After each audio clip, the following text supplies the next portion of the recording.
유쾌한 남자들의 시시콜콜 토크쇼 김프로쇼 지금 시작하겠습니다. 저는 김프로입니다.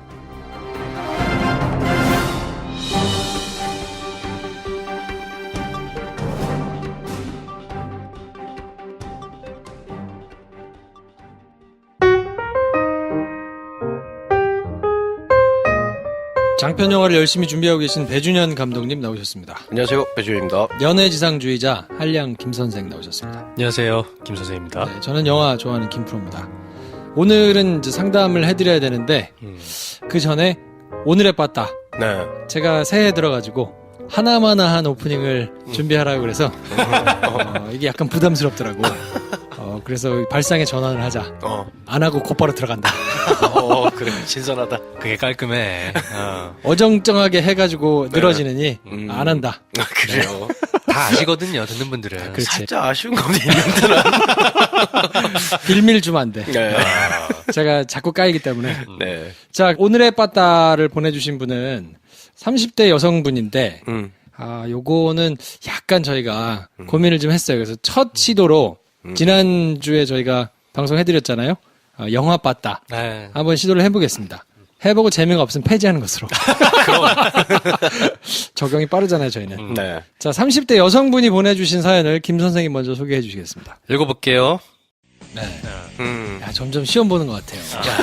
지금 기대에 부응하지 못하면 그치. 뭔가 채널이 돌아갈 것 같은. 그렇지. 채점단 생길 것 같아. 빠따 신선지수 이런 거. 네, 그렇지. 제 점수는요. 네. 자, 어떤 빠따를 드려야 됩니까? 근데 이게 상호 간에 참 기분이 좋지 않은 상황이기도 한 것 같습니다. 손님, 저희한테 사연 보내신 분은 당연히 기분이 안 좋으시고, 이 알바생들도 사실 되게 힘들거든요. 네. 뭐, 힘들죠. 그 시급 그거 얼마 받는다고 그거 진짜 힘들거든요. 그리고 얘가 이러는 것도 일견 이해는 가긴 해요. 그렇다고 해서 저희가 이제 이런 애들한테 무자비한 빠따를 줄 수는 없지 않겠습니까? 그렇긴 해요. 근데 또 한편으로는 그럼에도 불구하고 무조건 이해합시다라고 하는 것도 그 학생 입장에서 보면 결국 성공하는 사람들은 애티튜드의 문제가 같거든요. 그쵸. 그러니까 본인이 굉장히 어려워도 무조건 버텨라 이게 아니고 한 끗이 조금 다른 거는 있는 것 같거든요. 맞아요. 이렇게 하면 사실 본인한테 안 좋긴 하죠. 감이 올 때 있잖아요. 갔는데, 내가 뭘 사러 가서 주문을 하는데, 문을 열고 들어설 때부터 느껴지는 분주함 있잖아. 그게 손님이 많고 적음이 아니야. 그렇죠. 분주한데? 약간 알바가 분주한데? 하면 다 줄 서 있고 한 사람들이 다들 한마음 한뜻이 돼서 이런 사태가 일어나지 않게 미연에 방지하고자 다들 긴장한다고. 일하는 사람이나 주문 받는 사람이나 주문하는 사람이나 조금씩 긴장을 하면서 그래 서로 긁지 말고 이렇게 잘 넘기자. 그걸 다 알아주는데도 그걸 꼭 티를 안 내고서는 못 넘어가는 그런 이제 몇몇 알바가 있긴 하죠. 했던 알바 중에서 제일 빡셌던 알바가 있습니까? 제가 고등학생 때 알바를 했던 게 있어요. 꾸준히 매일매일 가는 알바는 아니었고, 고2 때 저희가 이제 친구들끼리 에어조단 사는 게 약간 유행이었어요. 농구화. 비싸잖아. 비싸죠. 되게 비쌌어요. 그거를 엄마한테 사달라고 했다가는 마저 죽을 것 같아. 그때만 해도 네. 한 15에서 20만 원 했어. 그렇지. 제일 싼 게 이제 99,000원. 그렇지. 네. 네.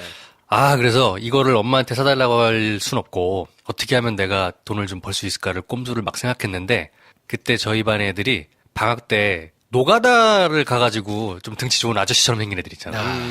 하루 일당이 5만 원이었거든. 네. 그렇죠. 그럼 5천 원 속에서 떼고. 네. 3만 5천 원. 그거 한 며칠 뛰면 당시 고등학생 손에 쥐어진 돈으로는 굉장히 큰 돈이 들어왔단 말이에요. 뭐 한 몇십만 원이 탁 생기는. 세상을 알게 되는 기분. 네.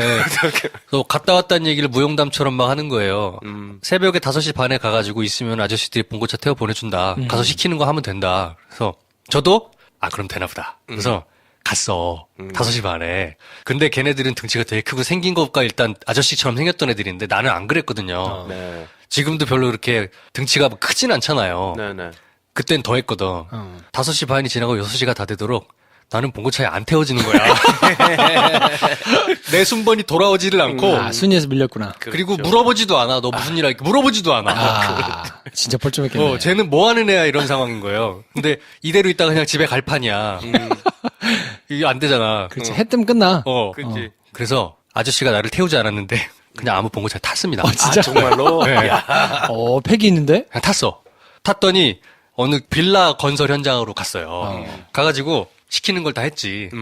진짜 힘들더라고. 와, 힘들죠. 돼지는 줄 알았어. 별거 한 것도 없는데 벽돌 날르고 목재 있는 거 치우고. 근데 어차피 기술이 없으니까 그런 잡일만 시키잖아요. 그치. 물 뿌리고 청소시키고 이런 거 하는데 야 오전 딱 했는데 진짜 죽을 것 같아. 진짜 죽을 것 같아. 12시쯤에 딱 새참을 먹더라고요. 먹고 나서 낮잠을 좀 한 30분 1시간 자더라고 다들. 그치. 세상 그렇게 꿀잠이 없었어. 그러고 나서 오후 일을 또 막 힘겹게 진짜 너무 힘들다. 중간에 도망칠까 말까를 하면서 계속 고민했는데 그래서 농구할 생각하면서 꿋꿋이 참고 버텼어요. 5시 반인가 6시에 끝나가지고 봉고차를 타고 다시 이제 용역사무소로 온 거야. 근데 나는 이제 허가를 공간이 받고 없잖아. 간 사람이 아니잖아. 그러니까 여기서 약간 두근두근 거예요. 그래서 그래가지고 이제 아저씨들은 돈을 받고 사우나로 보통 가시더라고. 가는데 넌 누구니? 그러는 거예요. 그래서 아니 아저씨가 나 뭐 타라고 했잖아요. 봉고차를. 그래서 내가? 그때부터 구라가. 아니 타라고 했으니까 탔지 내가 어떻게 타요? 그랬더니 그런 적이 없는데. 그래서 아이 무슨 말이냐고 아저씨가 저를 타라고 하셨으니까 제가 탔죠. 어떻게 가요? 그랬더니 일은 했으니까 그래 하여튼 저 돈 줬어요. 빠딴데? 그렇게 일을 해서 밑창 정도 살 수 있는 돈을 번 거지. 45,000원을 벌었잖아. 그렇지. 한 짝 샀지, 한 짝. 한 짝은 산 거야. 그렇지, 나머지 45,000원 엄마한테 졸고 가지고 반만 내놔라 반만. 그래서 반 가져왔다. 그래서 겨우 샀던 그날의 알바가 생각이 납니다. 진짜 힘들었어 근데. 저는 대학생 때 매실을 따라갔어, 똑같이. 인력사무소를 갔더니, 매실, 봉고차를 타고 갔는데, 정말 끝도 없어, 매실 나무가. 매실밭에 아무것도 없어. 그래서 매실 따는 거야. 매실 따고는 돌아올 수도 없어요. 너무 멀리 가가지고. 어디로 왔는지도 몰라, 내가. 그냥 산에 매실나무만 있는데, 매실을 따고, 담고, 제 기억에는 이 낮 시간에 새참을 주면서 매실 원액 뭐 그런 걸 줘요. 발효한. 근데 그것도 약간 저기가 있어. 제가 술 못 할 때니까. 그거를 이제 마셨네? 먹다 보니까 달아. 그렇지. 그래서 이제 계속 마셨는데 참으로 먹고 잔 거야. 꿀잠 잤구나. 잤어. 그 원래는 한 3, 4시쯤 이제 참을 주고 그 이제 한 2-5시간 있는 게 제일 힘들잖아요. 힘들죠. 그때 버티는 게 제일 힘들거든. 되죠 진짜. 그 3시, 점심 먹을 4시 때까지 때가. 뭐 오전 참 먹고 점심은 괜찮아. 또 오후 참 넘어갈 때까지가 까딱까딱 힘들다가 2-3시가 제일 힘들어. 참을 먹으면 그 나머지 시간이 정말 죽을 것 같거든. 근데 잤어. 그 시간에 숙면을 취했네. 아저씨 막 깨우더라고. 가야 된다고 이제. 근데 불쌍했나 봐. 그래서 안 빼고 그냥 가서 돈을 받았던 기억이 있어. 아저씨가 녹여줬구나. 그래서 매실주는 아직도 안 먹습니다. 진짜. 한 방에 훅 가는 거지. 그때 생각이 나가지고. 저는 행복했던 알바 기억이 하나 있어요. 알바 선구자들이 있잖아요. 알바 종목 선구자. 실려 가서 하는 거 말고 지가 개척하는 애들이 있단 말이야. 있어. 야, 이번엔 이거다. 이러면서 일을 따왔어. 야, 이런 거 있다. 한번 하고 왔는데. 그래서 우리 동네 애들이 그걸 다 했거든요. 나 이거 했다는 사람 못 봤다. 딱 한철만 할 수 있어요. 여름 한철. 모기 약 뿌리는 거. 모기 약을 뿌려? 네, 이거 바주카포처럼 생긴 거 있잖아요. 이거 메고 가는 거예요. 모기약 방역 차에 싣고 가가지고. 근데 그게 아파트 단지가 이제 처음 막 생긴 대단지에 한 바퀴씩 도는 거거든요. 근데 이게 엄청 무거워. 방구차. 네. 방구차에서 싣고 가서 그걸 들고 내려가지고 다 돌아야 되거든요. 돌아다니면서. 아저씨들이 무거워서 이제 들기가 좀 힘들어. 애들 이제 덩치 큰 애들이 이제 드는데 나도 덩치가 큰 건 아니었는데 시급이 엄청 세요. 왜냐하면 그걸 하루 종일 하는 게 아니거든. 대낮에 한 바퀴 단지 한 3개, 4개 도는 거거든요. 그러면 하루에 일하는 시간이 뭐 해봤자 3-4시간? 3-4시간 이제 안 쉬고 하는 거예요. 그러니까 그날 돌아야 되는 단지를 다 돌면 끝이야. 근데 힘들긴 한데 가장 행복할 때가 언제냐면 모든 경비 아저씨들이 우리를 위해서 음료수 따주고 커피 따주를 재떨이 갖다 놓고 하면서 갈 때마다 손님이야 우린. 가가지고 이렇게 대접받고 한 바퀴 돌면 근데 뭐 힘들긴 하는데 애들이랑 같이 거의 노는 기분이거든요. 애들 따라다니지. 우리 막 돌면서 좀 이제 그중에 제일 집요하게 따라 붙는 애 얼굴에 쏴주고 막 이러면서 이제 한 바퀴씩 돌고 오면 그러니까 뭐 힘들긴 한데 낮에 이제 돌면 뭐 괜찮아요. 근데 왜 비싸? 걔가 그냥 따온 게 그게 1당이에요. 그러니까 시급으로 주는 게 아니고 1당 얼마에 빨리 돌면 끝이야. 그러니까 보통은 아침에 하나 돌고 밥 먹고 딴 데 돌고 이래야 되는데 우리는 그걸 진짜 빡세게 해. 운전도 내 친구가 하고 내가 그걸 싣고 가가지고 둘이 그냥 야, 내 단지 빨리 돌고 가자. 그거 안 쉬고 인터벌 없이 계속 도는 거야. 그러니까 그러면 이제 저쪽 단지에서 돌고 이쪽 단지에서 돌고 하는 걸 이제 수요 아저씨들이 아니까 올 때마다 야, 음료수 먹고 앉아서 쉬고 해. 커피 한 잔 해 하면서 이제 대접을 해주는 거예요. 그래서 한 3-4시간 일하고 6만 원? 7만 원? 이렇게 받았는데. 쎄네. 그러니까 괜찮지. 아니야, 뭐가 있을 거야. 그걸 그냥 허투루 그렇게 주지 않아. 그게 약간 몸에 안 좋을 거야. 좋은가 봐. 수명이 줄었을 거야. 그래서 내가 하려는 말이 이제 남아 있는 거지. 좋은데 옷을 하루 입잖아요. 그럼 그걸 빨아야 되잖아. 그 다음날 또 다른 옷을 입어야 되잖아요. 네. 그래서 또 빨고. 그게, 아니, 근데 보통 노가다 다 그렇지 뭐. 한 번 입은 옷을 못 입어, 이제 다시. 왜냐하면 빨아도 빨면 세탁기에 냄새가 남아있어요. 아, 진짜. 온몸에 이게, 그래서 목욕을 이제 딱 하잖아요? 그러면 한철 하고 나면 이게 내 몸에 약간 에프킬라 냄새가 온몸에서 빠지질 않는 기분? 옷을 그냥 버려야 돼. 근데 모기는 안 붙지. 그랬던 기억이 나네. 옷값을 따지면 그게 더 비싼 것 같다. 그치. 자, 그러면 이분한테는 어쨌든 어떤 빠따를 드리면 좋을까요? 그냥 손님 상대해야 되는 거니까 손님을 보내야지. 이렇게 할 수 없는 손님. 전돈 막 던지고 이랬대잖아요. 그렇지. 그렇다고 막 쌍욕을 하진 않았을 거야. 그냥 틱틱대면서 대꾸 안 하고 그냥 내가 안 줬어요? 뭐 이러면서 이랬을 거야. 감히 그럴 수 없는 손님. 감히 그럴 수 없고 그렇게 말해도 알아들을 수 없는 손님을 보냈지. 생각나는 사람이 있잖아요. 누굽니까? 우린 영화 팟캐스트니까 노인을 위한 나라는 없다. 영화가 있어요. 하비에르 바르뎀이라고? 네, 머리 스타일 이렇게 딱 이렇게 단발머리 신사분이 있어요. 과묵하고 별로 말도 안 해. 말도 뭐 안 하지. 문 열으면 죽어요, 그냥. 그분이 문을 열면 하여튼 대체적으로 어떤 기운이 이렇게 느껴지거든요. 그분이 그냥 세트 메뉴를 시키러 한번 가면 그럼 고쳐지지 않을까, 병이. 하비에르 바르뎀 빠따. 네. 하비에르 바르뎀 빠따. 그러면 하비에르 바르뎀을 오전 타임에 보내고 어제 또 있어. 오후 타임에 한 분 더 보냅시다. 시카리오의 베네치오 델 토로. 이 오빠도 뭐 말 별로 안 하죠. 말 별로 안 하죠. 일단 쏘지. 그치. 그분 뭐 긴 말 안 하거든요. 긴 말 안 하죠. 나이든 브래드 피트 형님. 네. 그쵸. 그분 가셔서 뭐 세트랑 세트 메뉴 업그레이드 해달라고 딱 해가지고 그러면 충분히 해결될 것 같습니다. 노인을 위한 나라는 없다. 와, 시카리오, 암살자의 도시. 두 주인공들을 빠따로 보내드리면서. 근데 또 생각하면 우리 알바생이 알바생이잖아. 그래. 아직 애가 어려서 그래. 뭘 그래. 몰라가지고. 그것도 죽으면 안 되잖아. 그런 그렇지. 거지. 그리고 또 뭐 주인 같으면 그쵸. 가게 주인인데 이렇게 한다 그러면 그냥 이분들만 보내드리면 되는데. 그렇죠. 또 우리가 이 자라나는 새싹을 이 뭔가 좀 계도할 필요도 있지 않습니까? 근데 이런 친구들한테는 사실 미래가 없으니까 깝깝해서 그냥 이렇게 하는 거거든요. 네, 맞아. 그러니까 우리가 끝은 조금 훈훈하게 파운더. 영화 파운더? 네, 파운더를 좀 하나 보내주면 좋겠다. 이 알바생한테. 그렇지. 보고 좀 그래서 깨달아라. 우리 파운더의 주인공이 어떻게 하는지, 왜냐면 그 사람도 맥도날드 이 홀랑 먹기 전에는 그렇지. 이거 들고 다녔거든. 그치, 쉐이커기 들고 다니면서 그치. 영업을 열심히 했다고. 맞아. 요렇게 하여튼 열심히 뭔가를 해야 본인이 나중에 알바를 부릴 때가 온다. 그치. 뭐 요런 메시지를 좀 전달해 줄 필요가 있지 않나. 맞아요. 그리고 나중에 알바를 부렸는데, 니처럼 해봐라야. 하베를 바르뎀 부르고 싶지.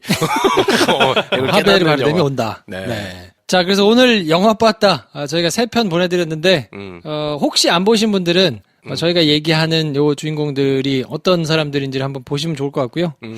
이분도 패스트푸드점 갔다가 체해가지고 활명수 드셨다니까. 이럴 때 또 좋은 게 있잖아. 이건 뭐 만병통치약이죠. 활명수보다 좋은 술친구물. 야, 난 근데 이게 식상하지가 않아. 너무 재밌어. 술친구 한 박스 보내드릴 테니까 맥주 한잔 하시고 털어버리시기 바랍니다. 자, 주말이면 찾아오는 새신자 소개. 네, 일주일에 한 번씩 하는 김선생의 따발총 새신자 소개입니다. 호명되신 분들 자리에서 벌떡 일어나시고 양옆에 계신 분들은 손을 들어서 함께 축복해주세요. 들어가 보겠습니다. 각기로낸 개망즈또 거신 걷자걸어 꿈동산 난솔구칠 내 젊은 날에서 두는 또 눈물이 구호 라이또 리안 웨인 리에다운 명명박박 무다비 박소리 베스트 프렌드 분도용무 사마천이요 상이 천사 소이비도 시를 쓰는 마음 알로 하구고 야행 에어맥스 808 영업산팀 우리도 착하게 살자 DF 이 작가 권순욱 재수없다 지금 맛보러 갑니다 지선승리 한님이시다 아나마 0606 2RRR2 KIMMI 83 넬 LLA NEW 8595 로베로 산타킴 SHSEREN님까지 아이고 힘들다. 자, 다 같이 외쳐볼게요. 환영합니다. 저희는 광고 듣고 최희연 과장님 모시고 2부에서 찾아뵙겠습니다.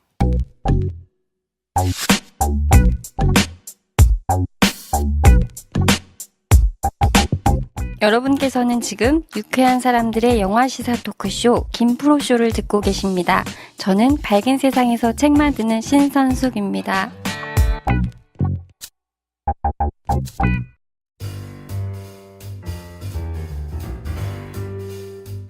네, 연세 로뎀 정신과 최희연 원장님 나오셨습니다. 어서 오세요. 안녕하세요. 네. 안녕하세요. 네, 안녕하세요. 어떻게 감기에 걸리셔가지고 네.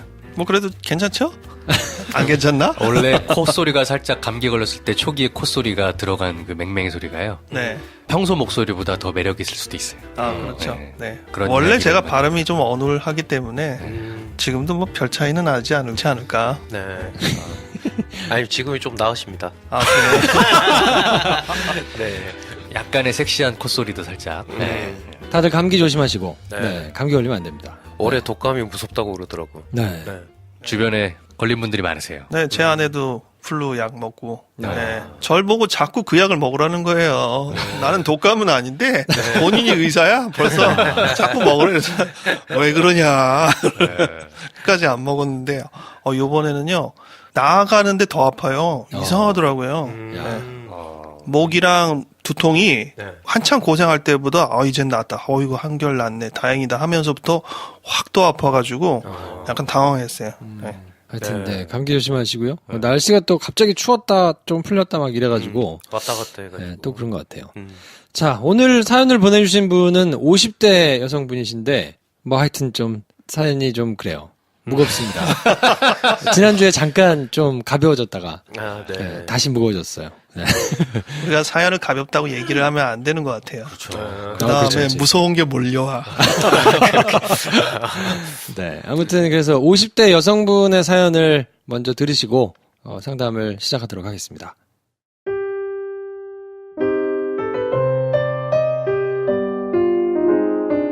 저는 50대 후반입니다. 저와 제 여동생의 고민은 동생의 아들, 조카입니다. 27살짜리 남자애가 아침에 방에서 나와 그 길로 출근을 합니다. 양치를 하거나 씻거나 거울 한번 보지 않고요. 집에 있을 때는 거의 방에서 게임을 하는데 밥 먹을 때도 스마트폰을 들여다보면서 밥을 먹고 퇴근하면 방에서 거의 나오지 않고 게임만 합니다. 어떤 직장인지 물으면 비밀이라는데 단순 노무직인 것 같아요. 자기 미래에 대한 생각은 하는지 여자친구에 대해 고민은 하는지 궁금합니다. 뭔가 물으면 대답은 거의 단답식입니다. 술은 잘 못 마시고 담배는 좀 피워요. 집안 대소사 대부분을 여동생이 챙겼습니다. 20여 년 전 엄마가 췌장암 판정을 받은 후 시댁에 있던 동생이 친정에 와서 엄마 병간호를 하며 지냈습니다. 그러다 제부의 무책임한 행동과 수차례 음주운전으로 아이들 초등학교 때 이혼을 했고 10년 후 위암에 걸린 친정 아버지도 돌보았습니다. 저는 일찍 결혼했다 사별했고 혼자 키운 아들은 일본에서 결혼해서 살고 있습니다. 혼자 지내다가 작년 뇌수막종으로 수술을 한 후 여동생과 지내고 있습니다. 종양이 커지면서 파킨슨 증세가 나타났고 동생은 제가 치매인 줄 알고 저를 보살피겠다고 했죠. 동생은 중학교 장애아 보조교사입니다. 주말마다 산에 가서 사람들과 잘 어울리고 아이들이 필요한 일들을 다 잘해주고 있습니다. 재정적으로 풍족하진 않지만 빚은 없고요. 동생이랑 같이 지내니 의지도 되고 좋은데 가끔 아들을 심하게 야단치는 동생과 큰 소리를 내게 되네요. 동생이 조카에게 좀 거친 말투로 이야기를 할 때 제가 좀 부드럽게 이야기하라고 하다 싸우는 식이죠. 방에 틀어박혀 있는 조카애가 걱정이 많이 됩니다. 어찌하면 게임에서 벗어나 또래들처럼 여자친구도 사귀고 사회활동도 하면서 지내게 될까요?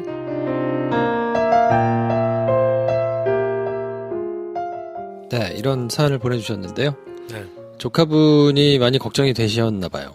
아무래도 그냥 조카라고 하기는 또 같이 지내고 계시니까 한 집에 있으니까. 예, 어느 정도 이제 자식 같고 네. 뭐 이런 마음이 좀 있어서 그러신 거겠죠. 거의 아들 보는 느낌이세요? 지금 네. 말씀하시는 게. 그렇죠. 느낌은 네.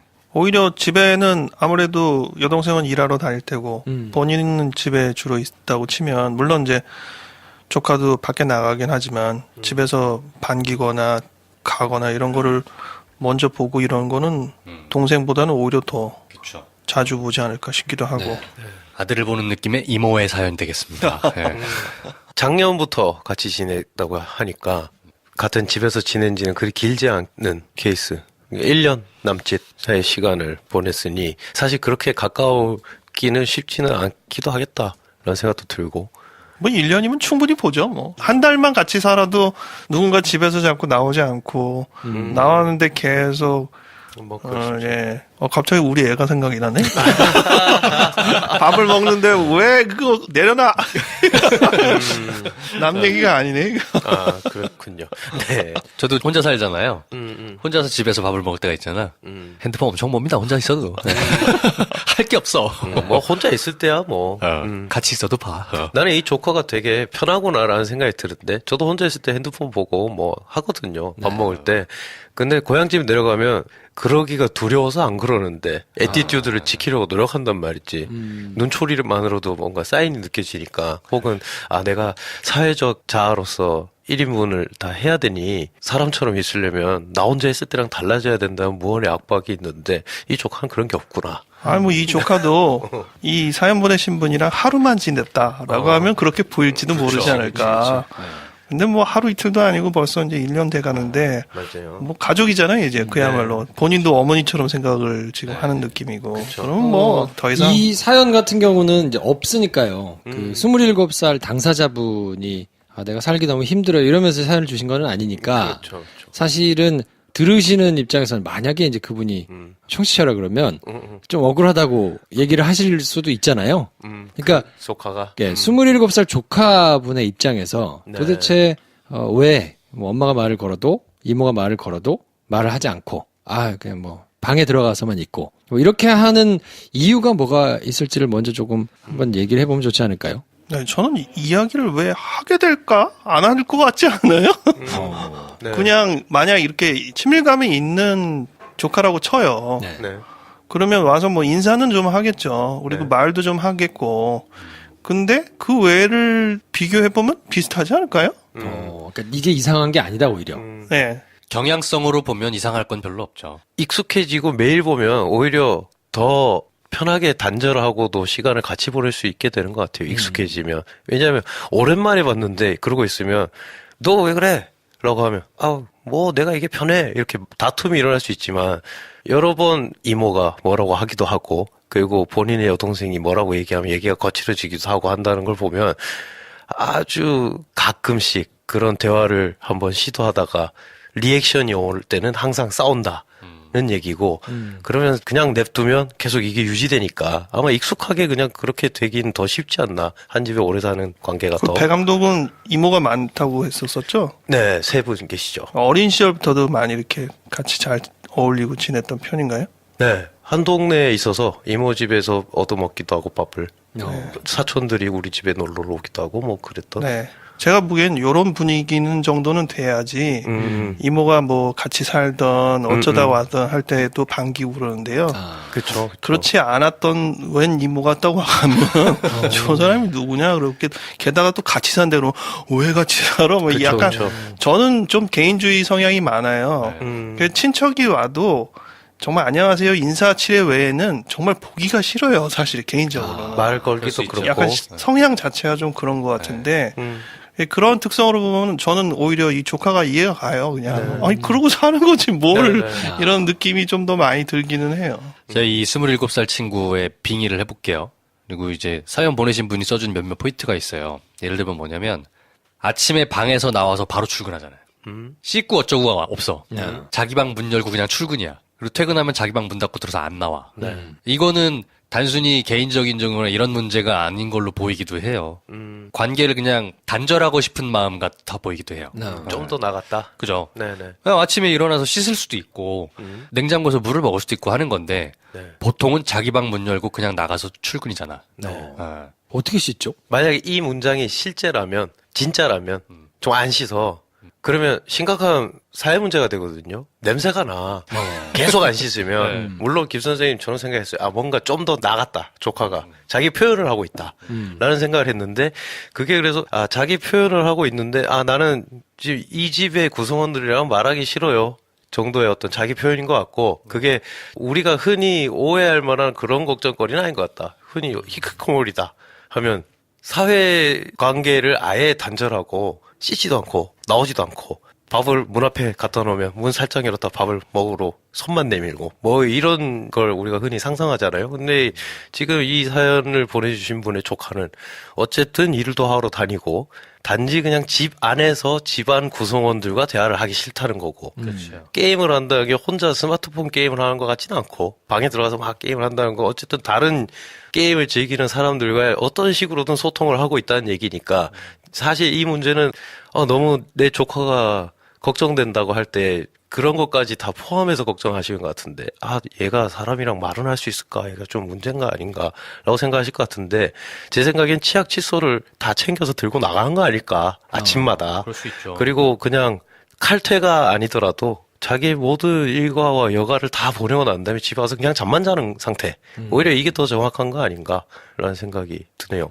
불만이 많은 거죠. 나 자신에 대한 불만도 많은 것 같아. 지금. 왜냐면 나이가 27이면 남자가 그리고 밖에서 일을 하고 있다고 하잖아요. 그러면 자의식이 분명히 있거든요. 네.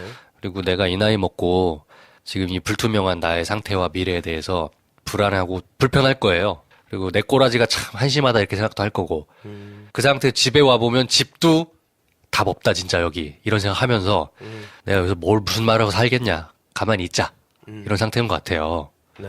밖과 내가 동시에 불만 충만 네, 이 상태인 거죠. 뭐 그 부분이 충분히 이해는 가는데 그럼에도 아주 나쁘다라고 상정할 수는 없는 물론 이게 정확한 건 아닌데 약간의 근거는 술은 잘 못 마시고 담배는 좀 피고 하는 정도라는 거예요. 네네.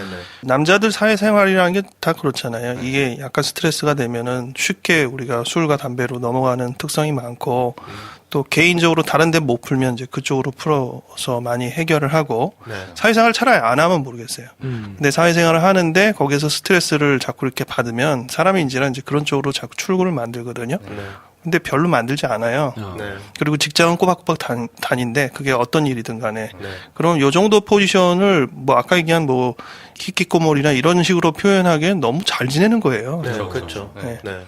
근데 문제는 물론 인정을 해요. 씻지도 않고 나가는 느낌이나 뭐 여러 교류하지 않으려는 느낌이나 이거를 누가 보고 뭐 그럴 수도 있지 이렇게는 물론 잘 안 되겠죠. 근데 제가 자꾸 이렇게 약간 긍정적으로 포장하는 이유는 어떻게 보면은 문제를 자꾸 제기하니까 제가 반사적으로 그렇게 하는 거겠죠.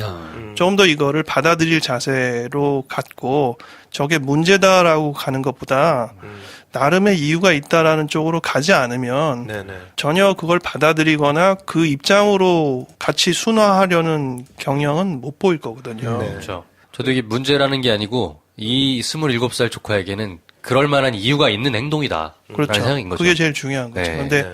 그걸 문제다라고 보면 이해할 건 없다. 이렇게 보는 요소가 많거든요. 네. 고쳐야만 한다. 이렇게 하기 때문에.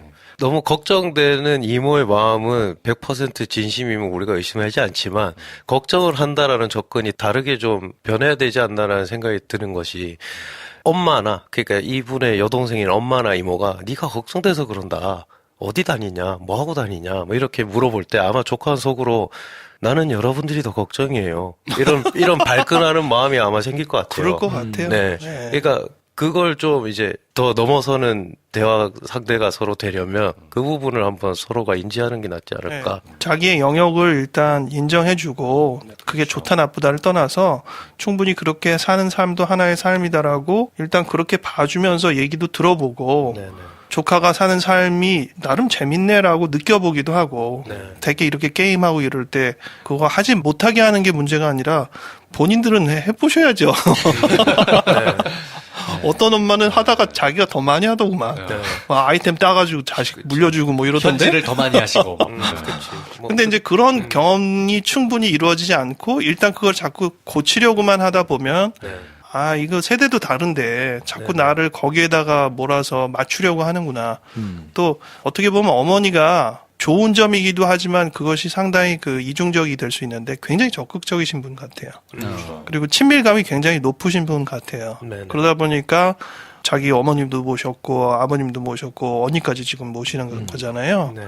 그러니 그 정성을 가지고 가족들을 달려들고 있는 어떤 모습들을 자식이 볼 때는 약간 뉘앙스가 좀 다를 수 있어요. 그렇죠. 네. 아, 우리 엄마 왜 이렇게 자꾸 사서 고생하나. 네, 그런 그럴 수도 느낌이죠. 있고 네. 본인이 근데 그 경향에서 자기도 친밀감을 높으면 같이 편승할 수도 있는데 자기가 성향상 그렇지 않으면 지금 아버지랑은 이혼했는데 본인이 아버지 성향을 약간 닮았으면은 기질적으로는 또 그게 별로 좋아 보이진 않는 거예요. 우리 엄마는 왜 저러지? 뭐 이러고 그런 삶과 동화되고 싶어 하지 않는 경향들이 생길 수 있거든요. 아마 오랜 시간 스스로가 그렇게 해서 거리 두기를 시도한 결과가 아닌가. 왜냐하면 엄마가 그 성향이 이렇다는 걸 이해 못하고 있는 건 아닌 것 같거든요. 왜냐하면 엄마가 근데 이 아들에게는 거친 말을 한다고 얘기가 써져 있는 걸 보면 남에게 굉장히 잘해주고 배려해주고 해주는 것과 달리 맞서는 아들을 보면 그게 통하지 않으니까 거친 언사가 오가고 하는 걸 이제 이 사연 그게 보내주신 친밀감인 분이- 거죠. 그쵸. 본인 입장에서는 어떻게든 엉겨야 되는 거예요. 그냥 그래 알았어, 네 이렇게 하고 너는 너 나는 나 이렇게 딱 존중하지 않고 그렇지. 어떻게든 개입이 돼서 뭔가 이렇게 해결을 보려고 하는 경향이 있는데 아 자꾸 우리 집안이 보인다. 그렇군요. 네. 어쨌든- 기질상, 성향상 그럴 수 있다. 네. 근데 지금 본인의 기준에서 모든 것을 해석하시는 건 아닌가 하는 생각이 좀 드는 부분이 네. 게임에서 벗어나. 근데 사실 이거를 만약에 책을 계속 그렇게 읽고 있는 거라면 과연 책 읽는 거에서 벗어나 이렇게 썼을까? 그렇죠, 그렇죠. 독서에서 벗어나. 네. 근데 그렇지는 않기 때문에 네.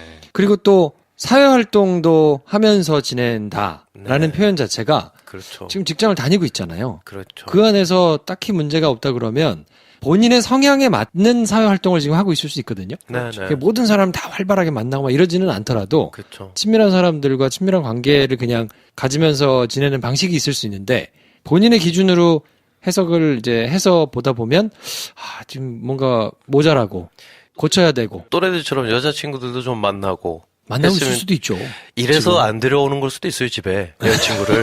그러니까 이 무슨 리액션이 어떻게 나올지 아니까 혹은 직장을 다닌다고 말을 하기 시작했을 때 아마 결혼 얘기가 나왔을 수도 있어. 밑도 끝도 없이. 하여튼 그런 식으로 막 네. 개입이 자꾸 들어가니까 그런 걸 아예 단절시킨 게 아닌가. 대화 주제가 안 맞지 않겠어요? 그렇죠. 게임 할 때 뭐하니? 라고 할 때 조카 입장에서 내가 무슨 얘기를 한들 그렇죠. 어떤 반응을 저쪽에서 받겠느냐 그거 하지 마라. 이거 외에는 그게 그렇죠. 뭐 어떻게 하는 거냐라고 묻는다든지 네. 요즘은 뭐 오버워치 주로 하는 거 아니야? 뭐 이런 식으로 대답이라도 하던가. 네, 네. 근데 이게 전혀 안 나올 사람이랑 내가 이야기를 뭐 주거니 받거니 하는 것도 참 어색하겠다. 그렇죠. 물론 어떤 사람들은 거기서 이제 그 예의상 그래도 네. 뭐 하면서 좀 하는 사람도 있는데 그거 하기 싫은 사람들은 안 하거든요. 네. 그렇죠. 그러니까 이 사연을 보내신 이모님의 마음도 이해가 갑니다. 그렇죠. 왜냐면 네. 이제 50대 후반이시고 곧 60대가 되실 분인 것 같은데 연세가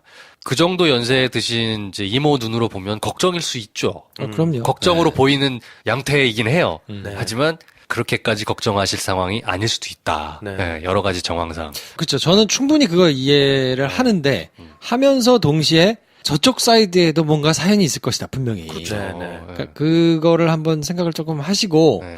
어떤 식으로 접점이 생겨가지고 이야기가 될까. 혹시 이야기가 안 되더라도 짐처럼 내가 이걸 풀어야 하는데 못 푸나 하는 부담은 조금 내려놓으셔도 되지 않을까 싶은. 그렇죠. 대화는 어차피 안 된다라고 출발을 하셔야지 어떻게 하면 대화가 잘 될 거다라고 전제할 이유는 없고 좋은 단어 쓰신 것 같아요. 접점을 찾는 게 제일 문제인데 접점은 어느 하나로 공략하는 게 아니라 이것저것 계속 건드려서 뭔가 하나 연결되는 걸 보는 거거든요. 저는 그 이 점에서는 이분은 지금 저희 방송 들으시는 분 아니잖아요. 그렇죠. 뭐가 문제예요, 그럼? 그래. 어? 네? 김프로쇼를 듣고 계신데. 그야말로 여러 주제를 우리가 다루고 있는데 이거 네. 하나 던져보고 저거 하나 던져보고 아이, 그럼. 일본어 100일 만에 뭐 완성이라니. 그리고 자기 아들이 일본에서 결혼해서 잘 살고 있다는데. 게다가 야, 너 어, 휴가 이거. 언제냐? 너 그 일본 가가지고 해라. 뭐 이렇게 얘기할 수도 있는 거고. 책 한 권 빌려줄까? 일본어 100일의 기적?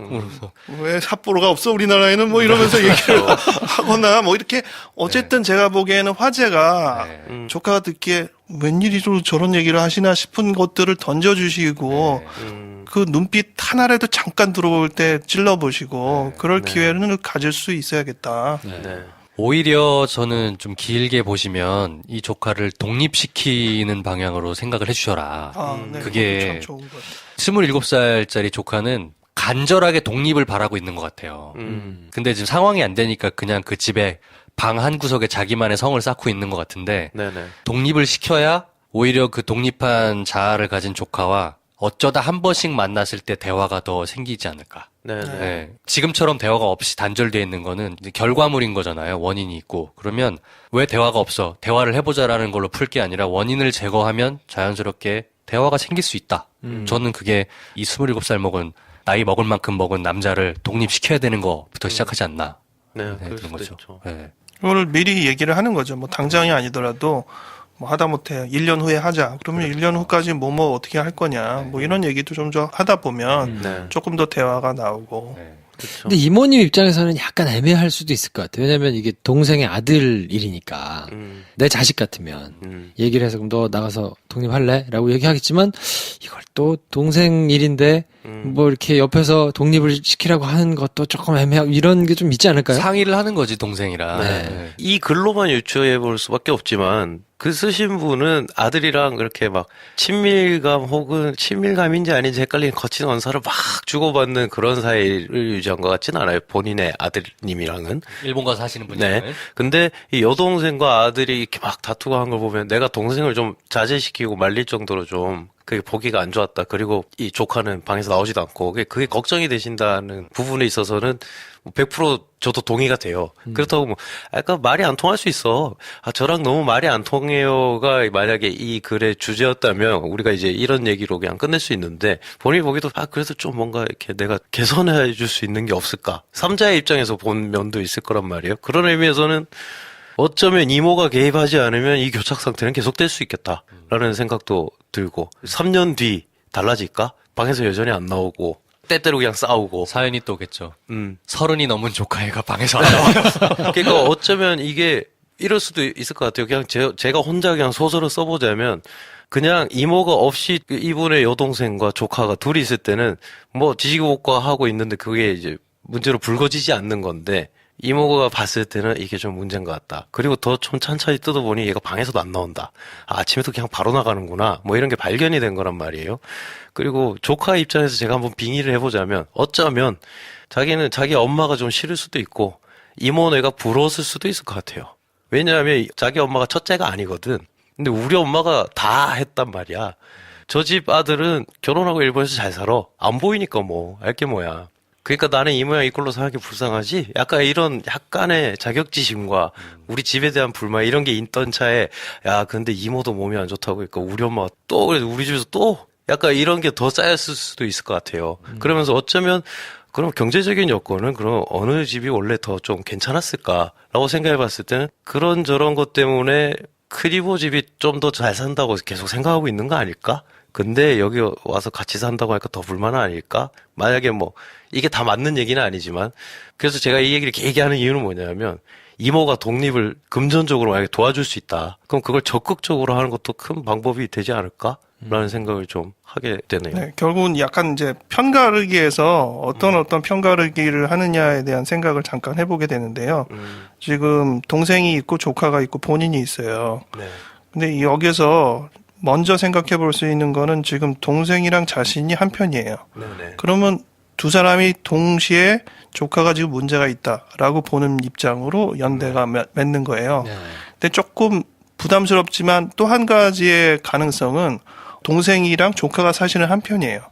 사실은 사연 보낸 사람이 이방인이야. 네. 이 집의 일원이 아니었는데 물론 내가 없어도 이 두 사람 티격태격 싸워. 네. 그래도 이제 그게 크게 문제는 아닌데 제3자인 내가 이 집에 들어가서 자꾸 이제 그런 모습들을 보이게 되니까 가족 입장에서는 그런 모습을 보여준다는 것에 대한 애매한 알력이 생길 수 있거든요. 네네.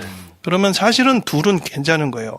여동생이랑 싸우기더라도. 근데 오히려 내가 지금 도와준다고 하는데 사실 알고 보니까 내가 문제 제기가 될 수도 있는 위험한 어떤 부분이 있거든요. 아주 조심스럽지만 얘기를 드리고요. 네네. 그런데 제가 지금 권해드리고 싶은 거는 나랑 조카랑 한 편인 경우는 많지 않아요. 그거를 좀 해야 되는데 그거는 뭐냐면 조카한테 내가 네 엄마한테 뭐 해주랴. 너를 위해서 좀 내가 역할을 대변이라든지 변호인이라든지 좀 중재자가 돼주겠다. 네네. 엄마를 도대체 어떻게 해줬으면은 네가 좋겠니라고 얘기를 할 때 엄마 좀 이렇게 좀 해줘요라고 하는데 내가 그걸 들어줘. 그러면은 조카가 나를 신뢰해요. 네. 그리고 뭐 필요한 게 있을 때 나한테 요구를 하고 그 역할을 제일 많이 하는 게 저거든요. 대개 이제 아이들을 데리고 부모가 오잖아요. 그럼 네. 부모를 내보낸 다음에 제가 부모를 위해서 내가 너한테 뭐를 해주랴 이렇게 얘기하면 처음에는 나를 쥐잡듯이 잡을 줄 알고 나를 데려왔는 줄 알았는데 자기 편을 들겠대. 저놈의 의사가 왜 저러지 이렇게 생각은 하지만 약간 반신반의하면서 난 부모가 이렇게 했으면 좋겠다라고 얘기를 한단 말이에요. 근데 약간 비슷하게 그게 먹혀요. 제가 네. 이제 부모한테 얘기해서 조금만 할 거 아니에요. 너무 괴롭히지 말라든지 뭐 이렇게 하는데 그게 약간 먹히면 아이가 다음날 눈빛이 달라져서 와요. 제가 한 얘기가 그거예요. 왜냐면 김 선생이 독립을 바란대잖아, 애가. 그 이모가 돈을 야, 월세 얼마짜리 내가 알아봤는데 내가 한 12만 원 정도 다달이 내가 해줄게. 나가 살아. 가서 이제, 마음대로 게임해. 네. 이러면 해결될 수도 막 있다는 싸울 얘기지. 때도 왜 저기 조카 멀쩡한 애들 가지고 애를 혼내냐 하면서 본인이 오히려 저기 조카를 두둔하고 그렇죠. 약간 이러면서 편을 지금 몇 가지 편들기의 헤게모니 중에서 본인이랑 조카가 한 통속이 되는 요 스타일을 좀 구사를 많이 하셔야겠다. 네. 우리 이모들이 그런 걸 잘했거든요, 나한테. 야, 그래서 아버지랑 배틀을 떴는데 내가 아버지를 이길 수 없잖아. 그럼 우리 엄마는 저놈 저 잘했다 저 덤비다 맞지? 막 이랬는데 이모들 와가지고 야. 더 커서 덤벼. 이러면서 이렇게 뭐 사주고 이랬단 말이지. 그러니까 약간 그런 식의 걸 하지 않으면 이게 딱 교착된 상태가 깨지지 힘들지 않나. 뭐 그런 생각을 해봤습니다. 그러니까 사연 보내주신 분의 답답한 마음은 저희가 충분히 알고요. 지금 전반부에 저희가 워낙 쏘쿨하게, 뭐 저쪽도 사연이 있어요. 뭐 이렇게 얘기를 하니까 조금 답답하셨을 수도 있을 것 같은데, 네. 네, 그런 측면도 있다는 걸 조금 일부러 말씀드린 거고요. 네네. 답답하시고 안타까우신 마음은 충분히 이해합니다. 이해하죠. 그거는 저희가 뭐 굳이 길게 설명을 안 드리더라도 어떤 의도에서 그렇게 말씀을 하시고 사연을 주신지는 저희가 충분히 아니까 네. 지금 과장님께서 말씀을 해주신 것처럼 조카하고 한 편을 먹는 방법을 한번 고민을 조금 해보시면 사건이 조금 실마리가 좀 풀리지 않을까. 전 계속 이 27살짜리 조카한테 빙의해서 생각해보는 거예요. 어렸을 때부터 아버지가 엄마한테 못되게 해서 이혼했죠. 그 광경을 또 다 어린 마음에 봤을 테고, 그죠?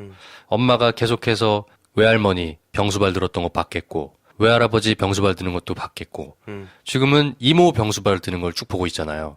얼마나 어렸을 때부터 그게 사랑받고 누리면서 커야 되는데 그런 걸 상대적으로 못 누리고 커서 답답했을까. 지금 그러면 내가 27살인데 정규직이나 직장을 다니고 있는 것 같지가 않은데 스스로도 자기 신세가 깝깝해요. 이 정도면 되게 답답할 거예요. 네. 그리고 딱히 답이 없잖아요. 내가 공부를 잘해서 좋은 직장을 다니고 있는 것도 아니고 네.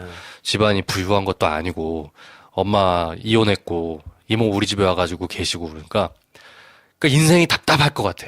그래도 네. 불편하기도 하고. 불편하기도 하고.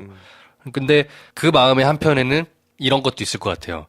엄마랑 이모가 저렇게 혼자 되셔서 두 분이 사시는 게 안쓰러울 거예요, 또. 마음이 안 좋을 거야. 그러면 내가 빨리 잘 커서 잘 돼서 돈 벌으면서 저분들 그래도 좀 말년 편하게 하실 수 있게 좀 잘 되고 싶은데 답답하다. 나는 어떻게 해야 잘 될 수 있고 저 어떻게 해야 될까는 그런 한편에 그런 마음도 분명히 있을 거란 말이죠. 네. 그렇죠? 다행히 술은 잘 못한다고 하면 만취로 집에 들어오고 하는 거는 몇 번 보지 못했다는 얘기도 네. 되니까 뭐 그런 거에서 좀 그런 착한 마음이 있을 수 있습니다. 저런 또. 마음으로 게임을 하고 있을 거예요. 아 그렇지. 근데 방에서 그 지금 안쓰럽다 막 이런 마음은 표현이 안 되잖아요. 그렇지. 표현할 방법이 없잖아. 게임을 하면서 그런 생각을 정말로. 생각을 하는 거지. 그러니까 바깥에서 보기에는 저놈 자식이 말도 안 하고 말이야. 생각 없고. 하면서 저러면 돼? 할 텐데 면이 안 서서 네. 그냥 속에는 그렇게 그러고 생각할 있는 수 거다. 있어요. 그렇죠. 스스로도 이모랑 엄마한테 그렇게 잘난 아들이나 조카가 아닌 거예요. 그것도 자기도 알아. 네, 알지. 그러니까 방에서 안 나오는 거야 네. 굳이. 네. 그래서 좀 시간을 들여서 맞아요, 독립을 맞아요. 해서 자기 인생을 살게 그렇게 만들어줘야 길게 보면 이 27살 친구가 점점 더 내가 어릴 때 봤던 귀엽고 살가웠던 조카로 가는 길이지 않을까. 네, 오늘 그게 생각합니다. 가장 현실적으로 눈에 보이는 대한 결론이 아닐까. 네. 좀 극단적으로 얘기하면 이제 조카에게 있어서 어머니는 늘 남을 위해서 사는 모습인 것 같은데 그렇죠. 별로 그렇게 좋아 보이지 않거든요. 그럼 자기 스스로는 나는 나를 위해서 살 거야라고 생각을 할 수밖에 없게 되는데 나를 위해서 살면 지금 요렇게밖에 잘 못 살아요. 네, 네. 사실 사람이라는 거는 타인을 위해서 이렇게 노력할 때 더 훨씬 기분도 좋고 즐겁고 또 교류적이기도 하고 그러거든요. 그래서 본인이 약간 만들어오는 자기 원칙에 자기가 약간 매이는 경향이 있어서 이거 어떻게 하면 좋지라는 그런 또 애매함을 가질 거예요. 그렇게 게임을 하고 있다. 그렇지. 복잡한 마음으로 게임을 하는 겁니다, 매일 밤. 절대로 게임하면서 이 재미로만 게임을 하고 있다라고 해석을 하지 마시고 게임을 할 때 저런 마음으로 하고 있다라는 것만 지금 사연 보내신 분이 이해해줘도 벌써 얘기할 때 너 정말 게임을 잘하는구나. 그 말의 무게가 다를 거예요. 그 무게가 다르면 상대방들도 알아요. 저 말이 그냥 나 놀리라고 하는 말인지 나를 이해하려는 투에서 말하는 건지 알거든요. 그러니까 어쨌든 그런 거를 조금 이해를 하시면서 소통을 한번 시도해 보시면 네. 다양한 주제로 그러면 접점이 어디선가는 찾아지는 부분이 좀 있지 않을까요? 네. 네. 이후에 혹시 뭐 이런저런 시도를 해보시다가 네, 네. 더 진전되는 사안이 있으면 내용을 좀 보내주시면 저희가 AS 상담도 해드릴 테니까 일단은 기운 내시고 네. 조카분하고 좀 잘 접점이 찾아졌으면 좋겠네요. 예, 그리고 사연 보내주신 분의 몸 상태도 호전이 되길 바라면서 이 얘기를 또 안 할 수가 없는데 본인도 힘드신데 조카가 안쓰럽다는 것까지 신경 쓰시고 있는 걸 보면 참 저희가 참 너무 쿨하게 처음에 대응을 했다 이런 생각도 들어서 네, 힘내시기 바랍니다. 그래도 이 팍팍한 삶의 김프로쇼를 들으면서 작은 그 위로나마 드릴 수 있다면 참 저희가 보람되고 좋겠습니다. 네. 그래서 어떻게 됩니까? 조카 귀에다가 김프로쇼를 다 이어폰으로 게임하면서 이걸 들어봐. 네, 사연 보내주십시오. 어떤 종류의 사연이든지 저희가 성심성의껏 상담해드릴 테니까요.